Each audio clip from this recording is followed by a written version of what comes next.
So hello everyone, my name is Gaurav. So यहाँ पे पहुंचने की कहानी जानने से पहले आपको टाइम थोड़ा सा पीछे जाना पड़ेगा।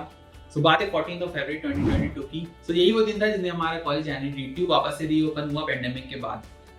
तब 2 साल हमारे कॉलेज लाइफ के पेंडेमिक में ही निकल गए थे, तो ये टाइम है थोड़ा सा अजीब था क्योंकि we want to enjoy our college life, but at the same time हमारे जो प्लेसमेंट में जो समय था वो भी ज्यादा बाकी नहीं था क्योंकि हमारा ऑलरेडी 6th सेमेस्टर चल रहा था। तो ये सेमेस्टर बेसिकली थोड़ा मौज मस्ती के अंदर निकला। देन आता है थर्ड ईयर का समर ब्रेक, जहाँ पे काफी सारे बच्चे अपनी इंटर्नशिप कर रहे थे अच्छी अच्छी कंपनीज के अंदर like Adobe, Microsoft, Atlassian, Google. लेकिन मेरे पास कोई इंटर्नशिप नहीं थी। दो ये जो बच्चे थे ये सीओई ब्रांच के थे, मेरी ब्रांच से उतना ज्यादा बच्चों की इंटर्नशिप नहीं लगी थी, बट फिर भी मेरे को फोमो होने लगा, फियर ऑफ मिसिंग आउट। तो देन मैंने डिसाइड किया अब अच्छे से प्रिपरेशन करनी पड़ेगी प्लेसमेंट के लिए। तो अब प्लेसमेंट की प्रिपरेशन करने के लिए अब यहाँ पे मेरे पास 3 रास्ते थे कि मैं कोर की तरफ जा सकता हूँ, नॉन टेक तरफ जा सकता हूँ और टेक की तरफ जा सकता हूँ।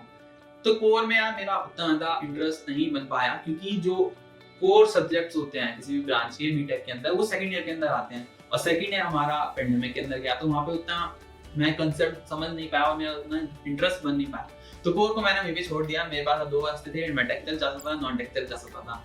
तो नॉन टेक को यार मैंने फ्लाई साइड में रखा। मैंने कहा कि टेक की तरफ चलते हैं क्योंकि मेरा थोड़ा इंटरेस्ट ऑलरेडी टेक में ज्यादा था। नॉन टेक का मेरा ऐसा था कि मैं सोचा था कि 2-3 महीने बाद अगर मेरी प्लेसमेंट नहीं लगी, सितंबर तक नहीं लगी, देन मैं इसमें अप्लाई करना शुरू कर दूंगा। बट मेरा क्योंकि इंक्लिनेशन ज्यादा टेक में था तो मैं टेक की तरफ गया। लेकिन यहाँ पर भी काफी सारी चीजें पढ़ने को थी, काफी जो सिलेबस था या फिर जो चीजें पढ़नी थी वो काफी ज्यादा वास्ट थी क्योंकि आपको सबसे पहले कोई लैंग्वेज आनी चाहिए, उसके बाद डेटा स्ट्रक्चर करोगे उस लैंग्वेज में, देन आप उसके एल्गोरिथम्स पढ़ोगे, ठीक है, उसके बाद आपको प्रोजेक्ट्स भी बनाने हैं, ठीक है, उसके बाद आपको जो कंप्यूटर साइंस के जो सब्जेक्ट्स होते हैं लाइक ऊप्स, डीबीएमएस, सीएन या फिर ओएस, इनको भी साथ में पढ़ना है, थ्योरी वाले जो सब्जेक्ट होते हैं इनको भी। तो सिलेबस थोड़ा सा वास्ट था बट ठीक है क्योंकि इंटरेस्ट था तो पढ़ना शुरू किया। तो प्लेसमेंट करते करते कंपनी आने स्टार्ट हो गई। जून एंड में फर्स्ट कंपनी आती है कोऑर्डिनेशन, जिसका पैकेज है 36 लाख। उसके बाद धीरे धीरे प्रिपरेशन चल रही है, मेरी प्रोजेक्ट वगैरह बना रहा हूँ, मैं प्रिपरेशन कर रहा हूँ। उसके बाद कंपनीज आना शुरू हो गई है, जुलाई एंड में वहाँ पे आती है। फिर माइक्रोसॉफ्ट 51 लाख एलपीए, स्प्रिंगलर आती है 30 लाख एलपीए, उसके बाद ऊबर आती है 30 लाख, अर्बन कंपनी आती है, एटलासियन आती है, एडोबी आती है, गेम्सक्राफ्ट आती है। सारी कंपनीज 30+ एलपीए के साथ आती हैं। बट यार जो मेजॉरिटी कंपनी में से उन्होंने नॉन टेक ब्रांचेस को अलाउ नहीं किया क्योंकि यार कंपनी जब अलाउ ही नहीं करेंगी तो आप क्या कर लोगे उसके अंदर। फिर देन जब अगस्त शुरू हुआ उसके बाद फिर थोड़ी कम पैकेज वाली कंपनियां लेंगी 15 to 20 के बीच में, उन्होंने अलाउ करना शुरू किया कि सभी ब्रांचेस के लिए वो ओपन रहती है। तो उनमें अप्लाई करना मैंने शुरू किया बट वहाँ पे जो ओए था ऑनलाइन असेसमेंट वो मेरा क्लियर नहीं हो पा रहा था क्योंकि यार इस समय पे क्या होता है जब प्लेसमेंट शुरू होते हैं तो यहाँ पे कंपटीशन बहुत ही ज्यादा होता है। तो क्योंकि टीटीओ के अंदर आप एक बैच की स्ट्रेंथ देखोगे तो वो लगभग 2000 से भी ज्यादा है, और इसमें अगर आप टेक ब्रांचेस देखोगे, फॉर एग्जांपल मैं सीओई की बात करूँ कंप्यूटर इंजीनियरिंग की, तो उसमें 500 के अराउंड बच्चे हैं। उसके बाद आप आईटी, एससी, एमसी और ईसी इन सबको मिला दोगे तो 1000 से 1200 के अराउंड आपको बच्चे यहाँ पे मिल जाएंगे जो टेक की प्रिपरेशन कर रहे हैं। तो कॉम्पिटिशन काफी ज्यादा होता है इनिशियली। आपको अगर टेक कंपनीज के अंदर जाना है तो कंपटीशन थोड़ा सा ज्यादा था, इसलिए कोई क्लियर नहीं हो पा रहा था। और यहाँ पर साथ में फोमो भी हो रहा था कि यार जब आप देखोगे अपने साथ वाले लोगों को कि उनकी प्लेसमेंट लगी है, उनको पीपीओ मिल रहे हैं बट आपका भी कुछ नहीं हो पा रहा है, तो यहाँ पर काफी ज्यादा प्रेशर होता है, काफी स्ट्रेस हो जाता है। बट ठीक है, ज्यादा प्रेशर लेना नहीं चाहिए क्योंकि अगर आपने अच्छे से प्रिपरेशन करी है तो आपको डेफिनेटली आपकी प्लेसमेंट लग जाएगी। तो इस तरीके से यार कुछ निकला थोड़ा सा अगस्त का समय। तो अगस्त में और भी कंपनियां आने लगी बट अब क्योंकि मेरे को थोड़ा सा फोमो होने लगा तो मैंने नॉन टेक में भी अप्लाई करना शुरू कर दिया। तो 2 कंपनीज के अंदर मैं शॉर्टलिस्ट हुआ, उसके बाद उनके इंटरव्यू हुए बट क्योंकि मैंने नॉन टेक की तैयारी नहीं की थी तो ऑब्वियसली मैं रिजेक्ट होने वाला था इंटरव्यूज के अंदर।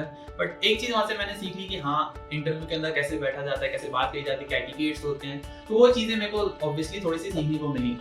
फिर आती है कंपनी जिसमें मैं अभी प्लेस हूँ, उसने भी यार इलेक्ट्रिकल ब्रांच तक ही अलाउ किया था कि इससे नीचे वाली ब्रांचेस को हम अलाउ नहीं करेंगे। बट क्योंकि ऑलरेडी काफी सारी कंपनीज आ चुकी, उन्होंने अलाउ नहीं किया था नॉन जो टेक ब्रांचेस हैं उनको, तो लोगों ने रजिस्ट किया और पीसी से बात की यानी प्लेसमेंट कोऑर्डिनेटर से कि हमें भी अलाउ किया जाए, हम भी उसमें बैठ सकें। तो अगले दिन आता है नोटिफिकेशन कि ये इस कंपनी ने सभी ब्रांचेस के लिए ओपन कर दिया है जो जॉब है वो।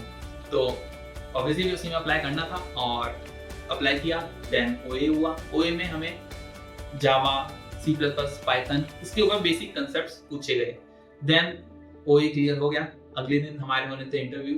तो 2 टेक्निकल इंटरव्यू हुए सेम डे पे ऑनलाइन। सो दोनों ही इंटरव्यू मेरे टेक्निकल इंटरव्यू थे। कुछ लोगों के एचआर भी हुए पर मेरा कोई एचआर नहीं हुआ। टेक्निकल इंटरव्यू के अंदर बेसिकली मेरे से डीएसए और प्रोजेक्ट के बारे में ज़्यादा पूछा गया। सेकंड वाले इंटरव्यू के अंदर मेरे से थोड़े कंसेप्ट भी पूछे गए, कंप्यूटर साइंस के जो सब्जेक्ट्स होते हैं जैसे कि सीएन हो गया, ओएस हो गया, उसके ऊपर कुछ सवाल पूछे गए। बाकी डीएसए मेनली वहाँ पर फोकस था। दोनों इंटरव्यू एक अगले दिन रिजल्ट आता है दैट यू आर सिलेक्टेड। तो ये हुआ समय था यार, इसमें लगता है ठीक है मतलब अब हो गया, अब थोड़ा सा रिलैक्स किया जा सकता है।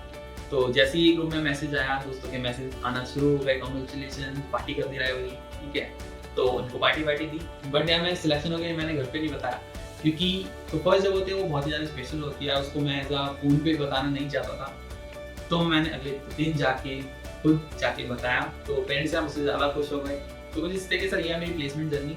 बाकी एक चीज़ मैंने ऑब्जर्व करी है प्लेसमेंट के दौरान कि चाहे आप कितनी भी अच्छे कोडर हो, कितने भी आपको नॉलेज हो, बट अगर आपको दिन अच्छा नहीं है तो आपका वो इंटरव्यू निकलेगा ही नहीं, राइट। तो यहाँ पे लक फैक्टर काफी ज्यादा आ जाता है। तो ये है वो चीज जो मैंने ऑब्जर्व करी। बाकी इस पे हमारा कंट्रोल नहीं है, तो हम बेसिकली अपनी लर्निंग पर ही फोकस कर सकते हैं, राइट। तो हमें उस चीज पर ही ध्यान देना चाहिए। तो मेरी जो प्लेसमेंट थी वो लग गई थी अराउंड अगस्त के एंड में, और अब चल रहा है अगस्त 2023, तो लगभग 1 साल हो चुका है, राइट। तो अब मेरी यहाँ पर ज्वाइनिंग हो चुकी है पुणे के अंदर। मेरी परमानेंट जो लोकेशन है वो पुणे है, और इसीलिए मैं यहाँ पर शिफ्ट हुआ हूँ।